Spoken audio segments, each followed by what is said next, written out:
ওযুর সময় মেয়েদের মাথার কাপড় সরে গেলে কোনো অসুবিধা হবে কি?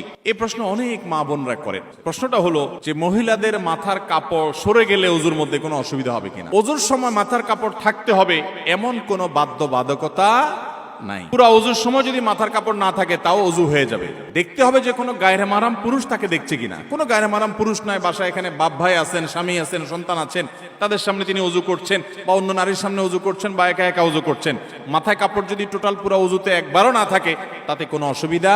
আমরা সময় যেখানে জায়গা মাথা কাপড়ের সেটা দিই না, যেখানে মাথা কাপড় যাওয়ার দরকার নাই সেখানে মাথা কাপড় নিয়ে টানাটানি করি। আজানের সময় অনেক মহিলা মনে করে যে ঘরে আছে একা একা কেউ নাই, তারপরও আজান শুরু হয়ে গেছে তাড়াতাড়ি মাথা কাপড় দেওয়া শুরু করে। আছে না নাই? এখানে মাথা কাপড় দেওয়া জরুরি না তো। যদি কোনো গায়রে মাহরাম পুরুষ থাকে তখন আজান না হলেও মাথা কাপড় দিত। আর যদি কোনো গায়রে মাহরাম পুরুষ না থাকে সেখানে আপনার জন্য মাথা কাপড় দেওয়া জরুরি না। আপনি রিল্যাক্সে থাকতে পারেন, মাথা কাপড় দিতেও পারেন, নিচেও থাকতে পারে। এখন কথা হলো ওযু। ওযু করার সময় আপনি যখন মুখ ধোবেন একেবারে চুলের গোড়া পর্যন্ত পানি যেতে হবে, এই কানের লতি পর্যন্ত পানি যেতে হবে।